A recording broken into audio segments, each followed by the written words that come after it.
Halo, saya harap sejauh ini Anda dapat menikmati pembacaan Kitab Kejadian. Hari ini kita akan melihat isi Kitab Kejadian pasal 31 sampai pasal 33. Poin penting dari Kejadian pasal 31 adalah Yakub meninggalkan Laban dan kembali ke kampung halamannya. Terdapat juga bagian yang menyoroti bahwa Rahel telah mencuri hak kakaknya. Tindakan Rahel mengingatkan pada tindakan Yakub yang mencuri hak kesulungan Esau di masa lalu. Perjanjian Yakub dan Abimelek sangat mirip dengan perjanjian ayahnya Ishak dengan Abimelek di masa lalu. Saat kembali ke kampung halamannya, Yakub sepertinya telah berjuang dengan mengumpulkan banyak kekayaan ditambah dengan janji untuk kembali ke tanah perjanjian.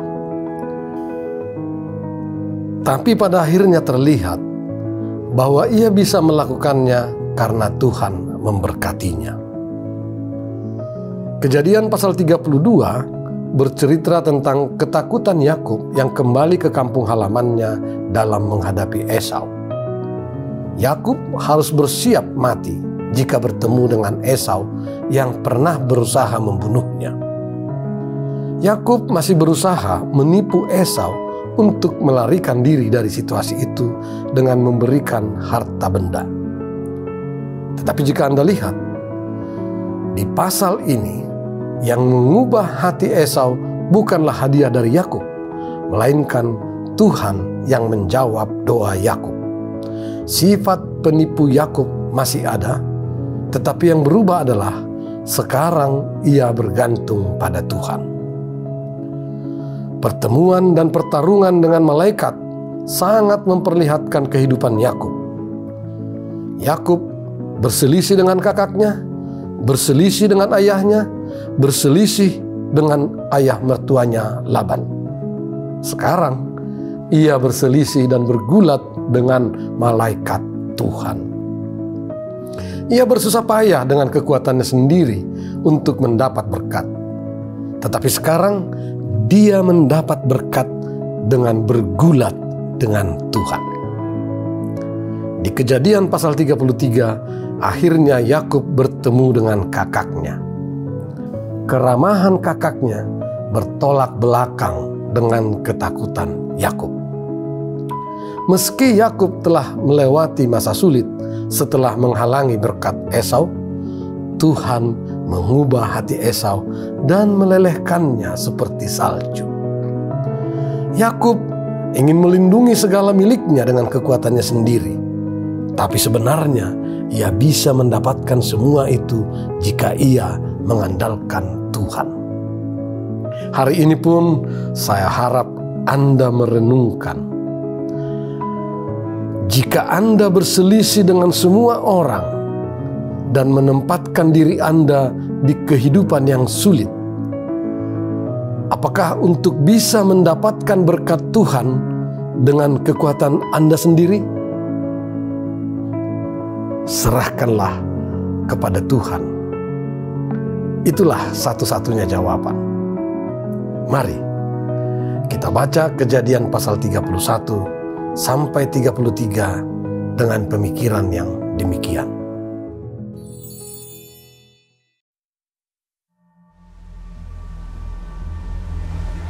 Kedengaranlah kepada Yakub, anak-anak Laban berkata demikian.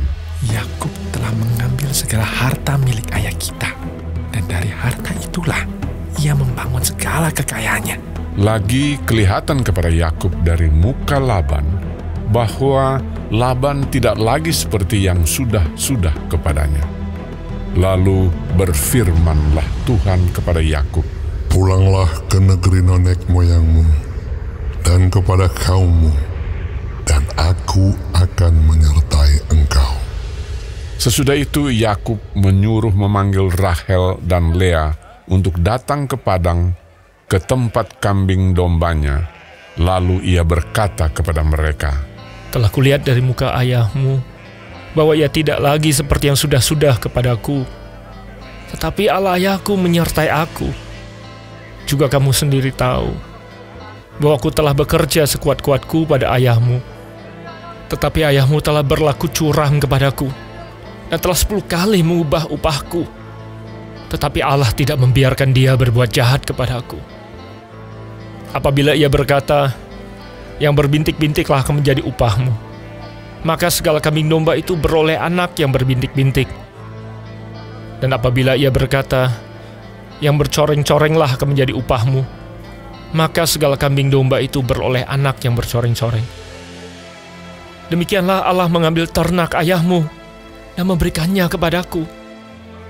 Pada suatu kali, pada masa kambing domba itu suka berkelamin, maka aku bermimpi dan melihat bahwa jantan-jantan yang menjantani kambing domba itu bercoreng-coreng, berbintik-bintik dan berbelang-belang.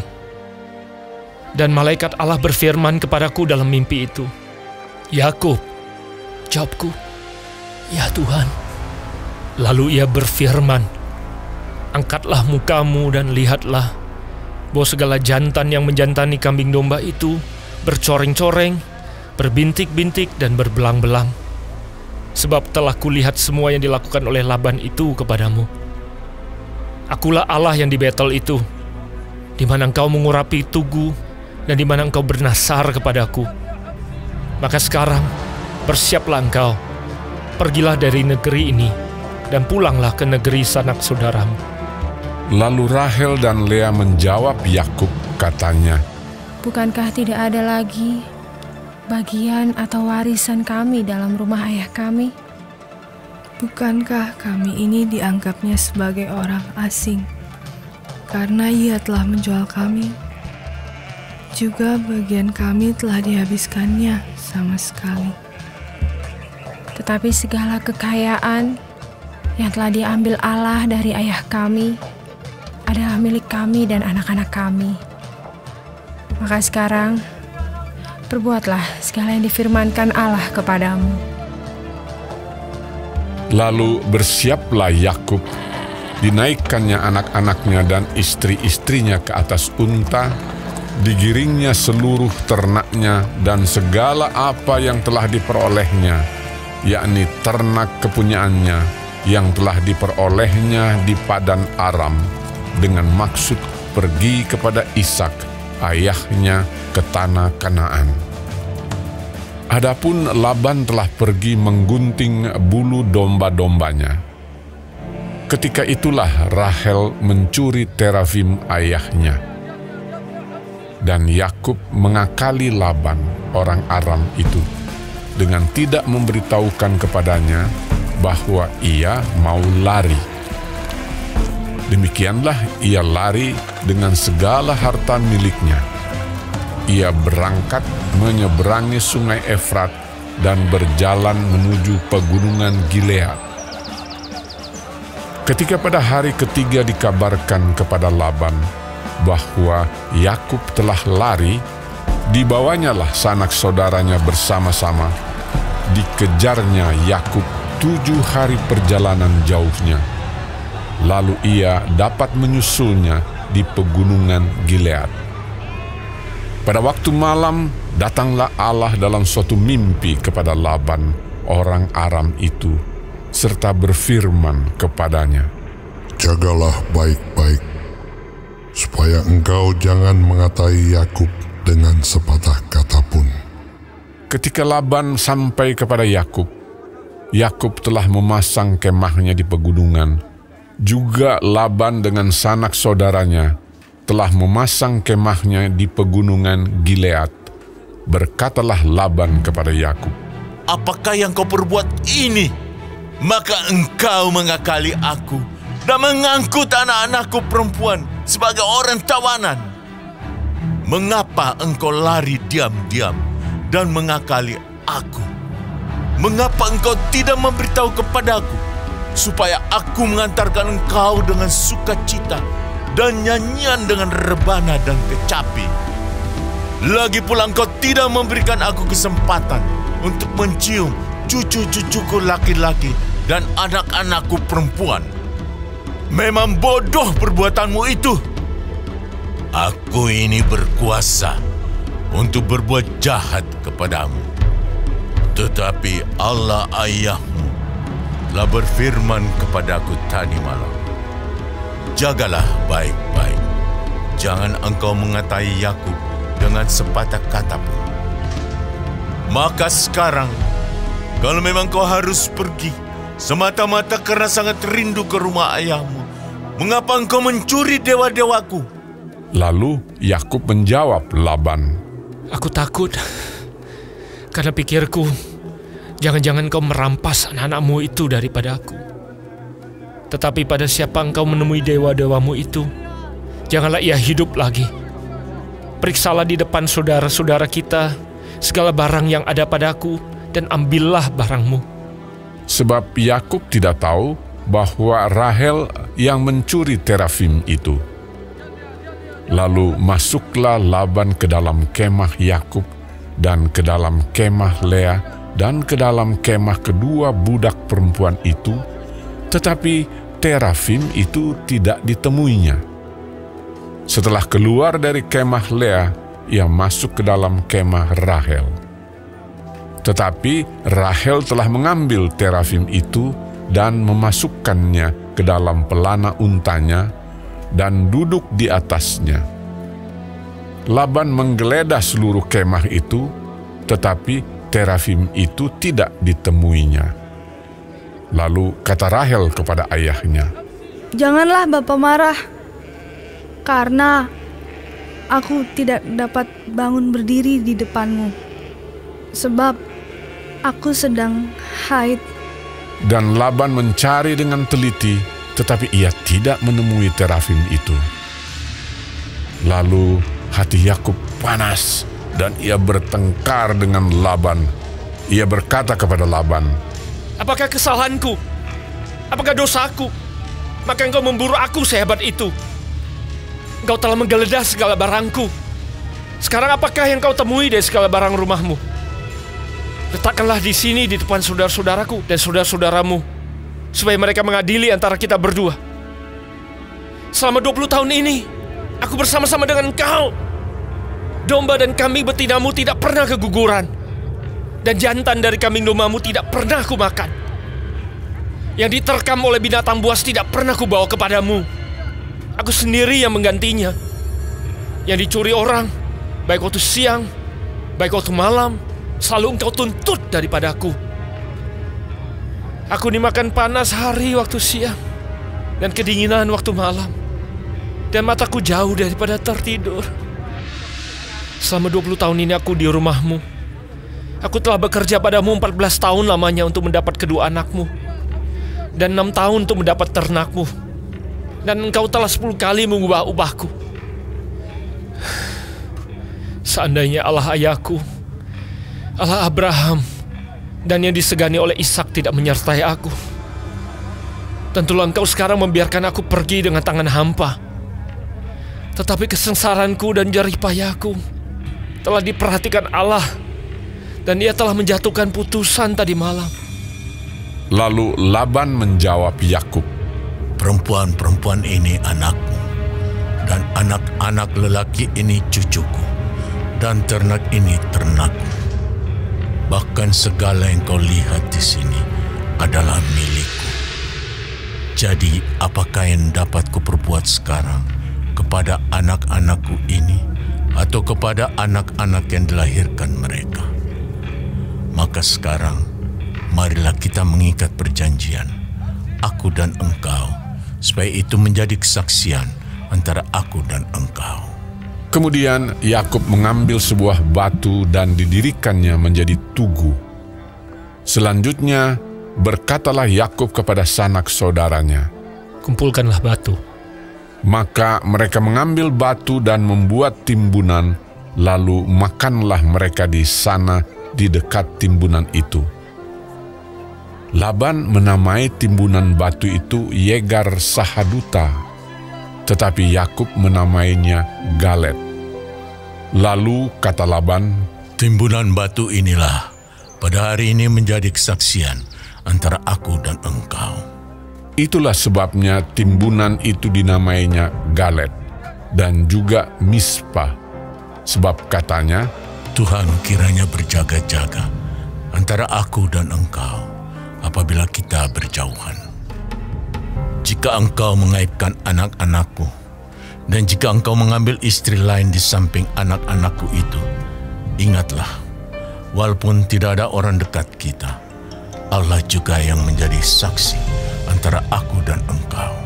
Selanjutnya kata Laban kepada Yakub, inilah timbunan batu, dan inilah tugu yang kudirikan antara aku dan engkau.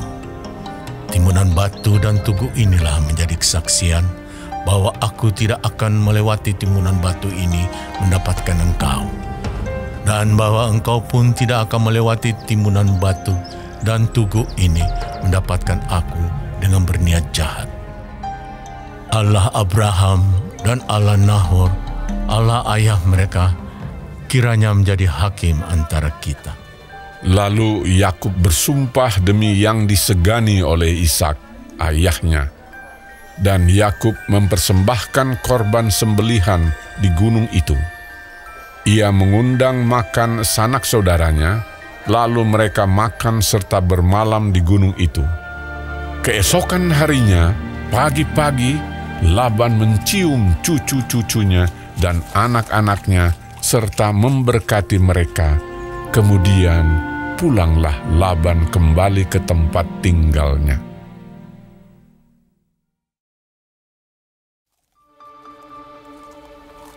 Yakub melanjutkan perjalanannya, lalu bertemulah malaikat-malaikat Allah dengan dia. Ketika Yakub melihat mereka, berkatalah ia, "Ini bala tentara Allah." Sebab itu dinamainyalah tempat itu Mahanaim. Sesudah itu Yakub menyuruh utusannya berjalan lebih dahulu mendapatkan Esau, kakaknya, ke tanah Seir, daerah Edom. Ia memerintahkan kepada mereka, "Beginilah kamu katakan kepada tuanku, kepada Esau. Beginilah kata hambamu Yakub. Aku telah tinggal pada Laban sebagai orang asing dan diam di situ selama ini. Aku telah mempunyai lembu sapi, keledai dan kambing domba, budak laki-laki dan perempuan.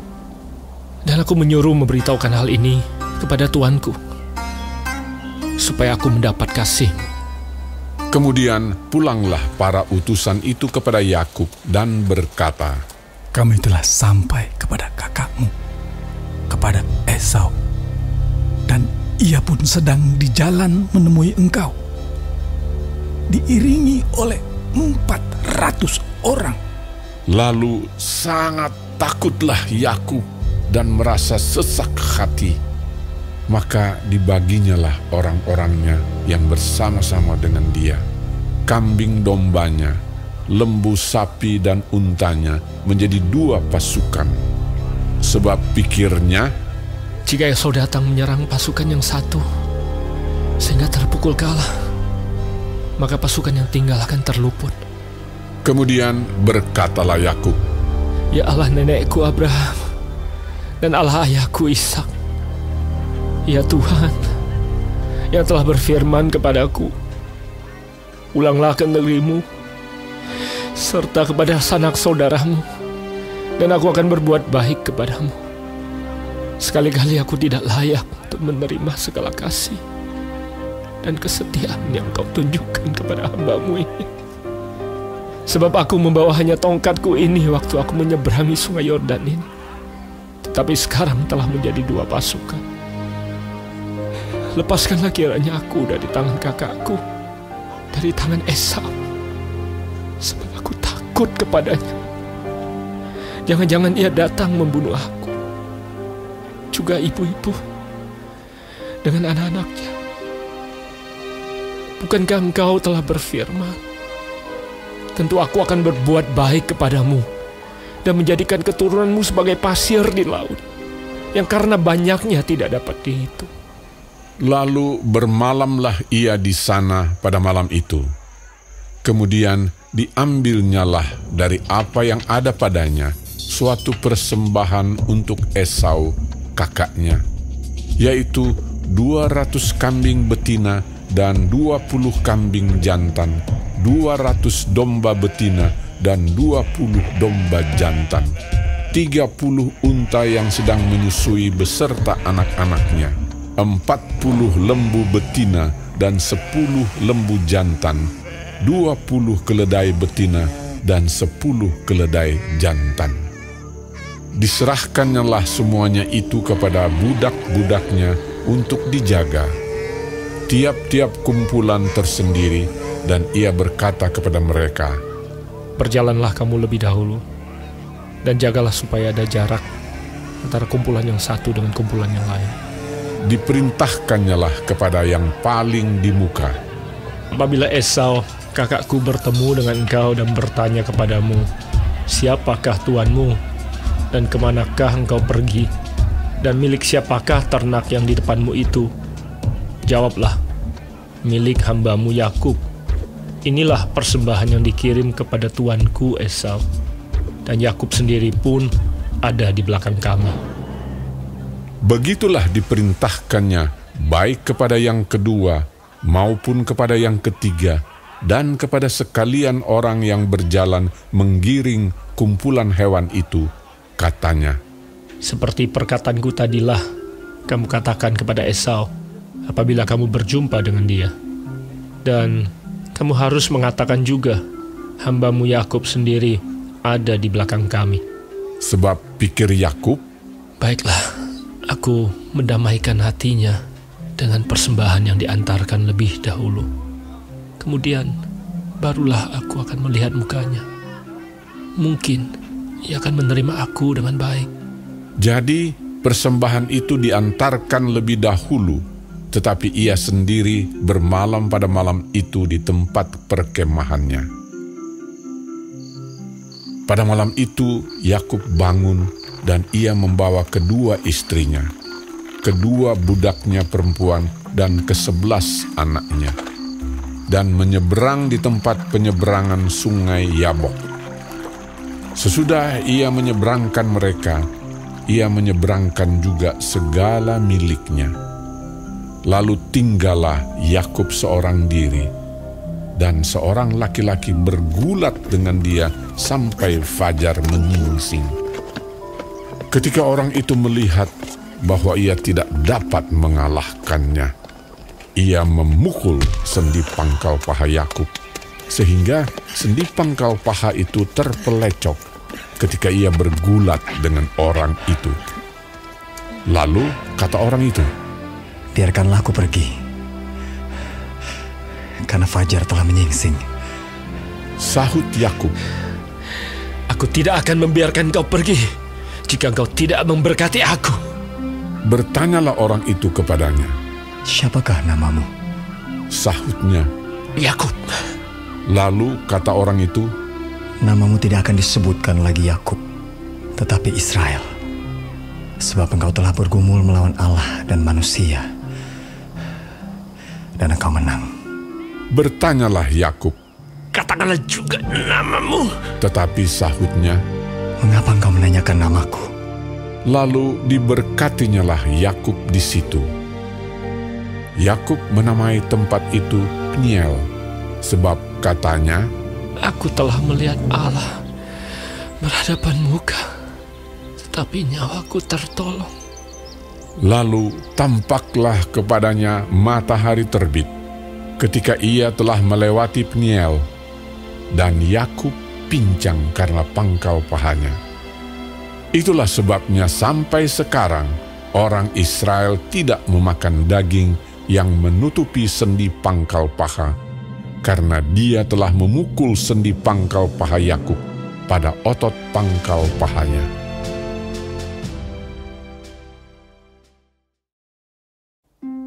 Yakub pun melayangkan pandangnya, lalu dilihatnyalah Esau datang dengan diiringi oleh 400 orang. Maka diserahkannyalah sebagian dari anak-anak itu kepada Lea, dan sebagian kepada Rahel, serta kepada kedua budak perempuan itu. Ia menempatkan budak-budak perempuan itu beserta anak-anak mereka di muka, Lea beserta anak-anaknya di belakang mereka. dan Rahel beserta Yusuf di belakang sekali. Dan ia sendiri berjalan di depan mereka, dan ia sujud sampai ke tanah 7 kali, hingga ia sampai ke dekat kakaknya itu. Tetapi Esau berlari mendapatkan dia, didekapnya dia, dipeluk lehernya, dan diciumnya dia. Lalu bertangis-tangisanlah mereka. Kemudian Esau melayangkan pandangnya. Dilihatnyalah perempuan-perempuan dan anak-anak itu, lalu ia bertanya, "Siapakah orang-orang yang beserta engkau itu?" Jawab Yakub, "Anak-anak yang telah dikaruniakan Allah kepada hamba-Mu ini." Sesudah itu mendekatlah budak-budak perempuan itu beserta anak-anaknya, lalu mereka sujud. Mendekat jugalah Lea beserta anak-anaknya, dan mereka pun sujud. Kemudian mendekatlah Yusuf beserta Rahel, dan mereka juga sujud. Berkatalah Esau, "Apakah maksudmu dengan seluruh pasukan yang telah bertemu dengan aku tadi?" Jawabnya, "Untuk mendapat kasih tuanku." Tetapi kata Esau, "Aku mempunyai banyak adikku. Peganglah apa yang ada padamu." Tetapi kata Yakub, "Janganlah kiranya demikian. Jikalau aku telah mendapat kasih-Mu, terimalah persembahanku ini dari tanganku. Karena memang melihat muka-Mu adalah bagiku serasa melihat wajah Allah, dan Kau pun berkenan menyambut aku. Terimalah kiranya pemberian tanda salamku ini yang telah kubawa kepadamu, sebab Allah telah memberi karunia kepadaku, dan aku pun mempunyai segala-galanya." lalu dibujuk-bujuknyalah Esau sehingga diterimanya. Kata Esau, "Baiklah, kita berangkat berjalan terus. Aku akan menyertai engkau." tetapi Yakub berkata kepadanya, Tuanku maklum bahwa anak-anak ini masih kurang kuat, dan bahwa beserta aku ada kambing domba dan lembu sapi yang masih menyusui. Jika diburu-buru 1 hari saja, maka seluruh kumpulan binatang itu akan mati. Biarlah kiranya Tuanku berjalan lebih dahulu dari hamba-Mu ini, dan aku mau dengan hati-hati beringsut maju menurut langkah hewan yang berjalan di depanku, dan menurut langkah anak-anak, sampai aku tiba pada Tuanku di Seir." Lalu kata Esau, "Kalau begitu, baiklah aku tinggalkan padamu beberapa orang dari pengiringku." tetapi Yakub berkata, "Tidak usah demikian. Biarlah aku mendapat kasih Tuanku saja." Jadi pulanglah Esau pada hari itu berjalan ke Seir. Tetapi Yakub berangkat ke Sukot, lalu mendirikan rumah, dan untuk ternaknya dibuatnya gubuk-gubuk. Itulah sebabnya tempat itu dinamai Sukot. Dalam perjalanannya dari Padan Aram, sampailah Yakub dengan selamat ke Sikem di tanah Kanaan. Lalu ia berkemah di sebelah timur kota itu. Kemudian dibelinyalah dari anak-anak Hemor, bapa Sikem, sebidang tanah tempat ia memasang kemahnya dengan harga 100 kesita. Ia mendirikan mezbah di situ, dan dinamainya itu Allah Israel ialah Allah.